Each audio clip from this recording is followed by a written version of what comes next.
नमस्कार। किसी भी देश के लिए यदि वहाँ की व्यवस्था को संभालना है तो चुनाव बहुत ज़रूरी हैं। लेकिन भारत में चुनाव एक उत्साह की तरह मनाया जाता है, एक उल्लास की तरह मनाया जाता है, जैसे लगता है एक बहुत ही बड़ा त्योहार सा है। लेकिन जो ज़मीनी हकीकतें होती हैं उसको छुपा दिया जाता है। चुनाव विज्ञापनों के सहारे इतना चकाचौंध की एक प्रक्रिया हो जाती है कि उसमें जो अब्राहम लिंकन जी का कथन था कि democracy is of the people, by the people and for the people, ये कहीं ना कहीं विलुप्त हो जाता है। वो एक जो जैसे किताब के पन्नों में कोई चीज के जो यथार्थ और तथ्य होते हैं वो गुम हो जाते हैं, वैसे ही चुनावी उत्साह और माहौल में कहीं जमीनी हालातें का जो एक वास्तविक मुद्दा होता है वो गुमसा हो जाता है।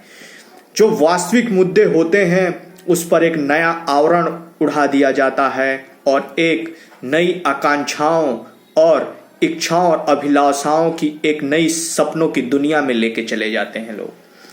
क्या चुनावी प्रक्रिया में जो रियल यानी वास्तविक तथ्य हैं भारत के धरातल पर, उन पर बात होती है?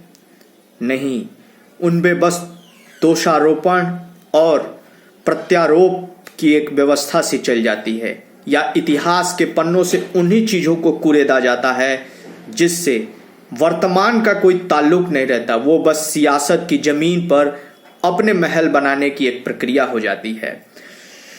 चुनाव भारत में जो होते हैं उसमें इतनी महंगे अब चुनाव होने लगे हैं क्योंकि इसका सबसे बड़ा कारण है विज्ञापन। या तो विज्ञापन चुनाव को चला रहे हैं या चुनावी प्रक्रिया विज्ञापनों को चला रही है।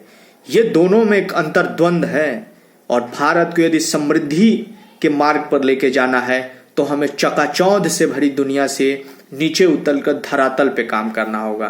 क्योंकि जब हम अपने धरातल की जमीन पे अपने पैर टिका के रखेंगे तो हमें एहसास होगा कि क्या हम वास्तविक रूप से इतने सक्षम हैं कि जो भारत की एक बढ़ती हुई आबादी है, बढ़ती हुई बेरोजगारी है या स्वास्थ्य की जो समस्याएं हैं उसका हम सही तरीके से क्या एक अपनी जो विकास का मॉडल है उसकी हम समीक्षा कर रहे हैं, या हम केवल विज्ञापनों के द्वारा ही विकास के मॉडल को बहुत बढ़ा चढ़ा कर दिखा रहे हैं।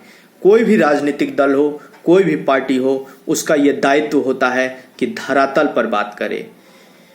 सपने देखना बहुत जरूरी है, लेकिन उन सपनों को पूरा करने के लिए धरातल की जो यथार्थ है उसको छोड़कर हमें अतिशयोक्ति का प्रयोग कभी नहीं करना चाहिए। अभी हाल में ही पीपल्स कमीशन की रिपोर्ट आई है, उसमें यह कहा गया है कि भारत में अभी 4 प्रकार की बेरोजगारी विद्यमान है। पहली बेरोजगारी कि रोजगार के युवा रोजगार खोज रहे हैं लेकिन उन्हें मिल नहीं रहा है। दूसरी, वो रोजगार खोजकर इतना हताश हो चुके हैं कि अब उन्होंने रोजगार खोजना ही बंद कर दिया है। तीसरी, कि यदि उन्हें रोजगार मिलता भी है तो सप्ताह में केवल 1 दिन। और चौथी होती है छुपी हुई बेरोजगारी, जिसे हम कहते हैं अप्रत्यक्ष बेरोजगारी, यानी सूडो अनएम्प्लॉयमेंट। मीन्स वो खेती में रहेगी, यानी किसी काम को करने के लिए केवल मात्र 1 लोगों की जरूरत है लेकिन उसमें 5 लोग संलिप्त रहते हैं क्योंकि उनके पास और कोई काम नहीं है। यदि भारत को अपनी अर्थव्यवस्था में तेजी लानी है और विकास के सारे मापदंडों पे खरा उतरना है तो हमें ग्रामीण अर्थव्यवस्था को सुदृढ़ करना होगा, हमें कृषि को सुदृढ़ करना होगा। और क्योंकि कृषि में लगभग 50% लोग इस समय कृषि पर आश्रित हैं लेकिन निवेश केवल 5% होता है। बढ़ती हुई जनसंख्या का एक हमारे सामने बहुत बड़ी चुनौती है। हम ये दावा करते हैं कि हम एक बहुत बड़ी अर्थव्यवस्था के रूप में उभर रहे हैं, लेकिन इस अर्थव्यवस्था की जो पहुंच है वो बहुत सीमित लोगों तक है। मात्र 1% लोग इस पूरी अर्थव्यवस्था की जो भी पूंजी है उसके हकदार हैं।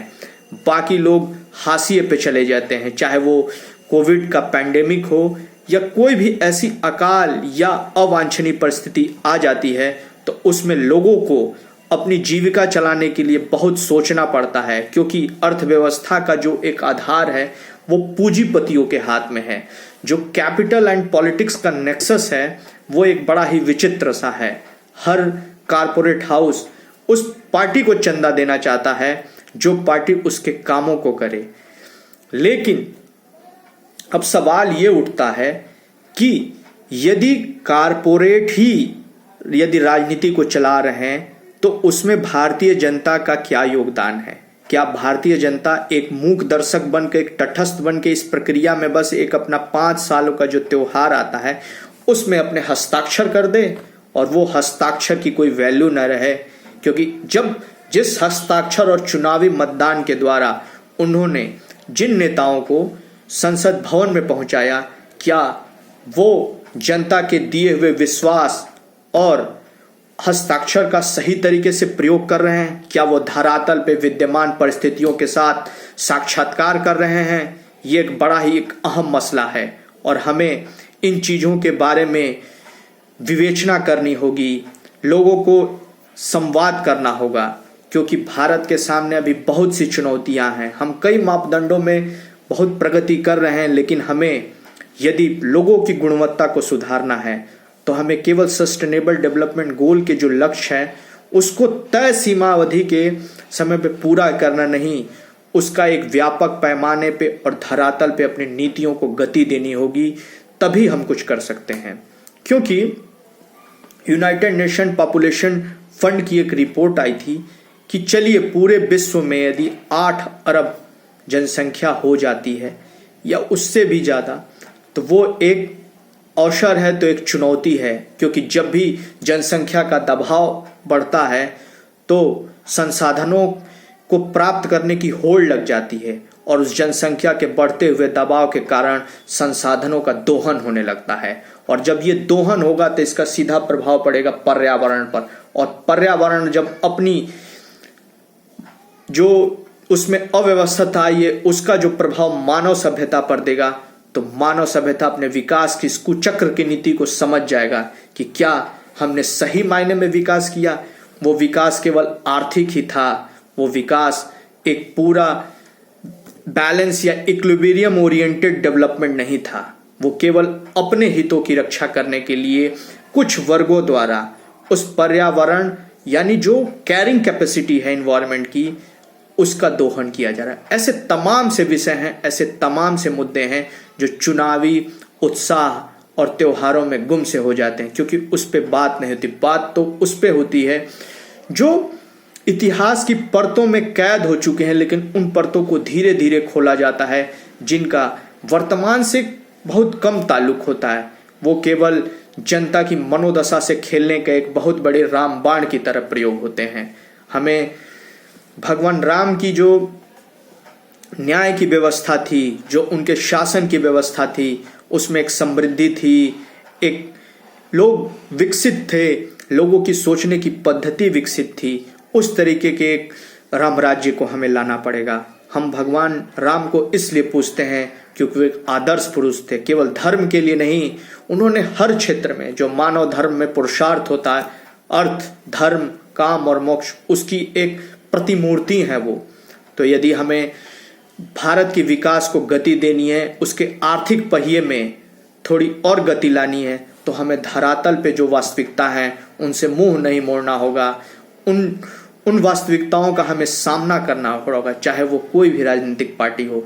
तभी हम लोकतंत्र में एक संवाद की प्रक्रिया को ला सकते हैं और चुनाव केवल उत्साह और त्योहार बन के न रह जाए, वो विकास का एक बहुत बड़ा मापदंड बन के हो। जय हिंद, जय भारत।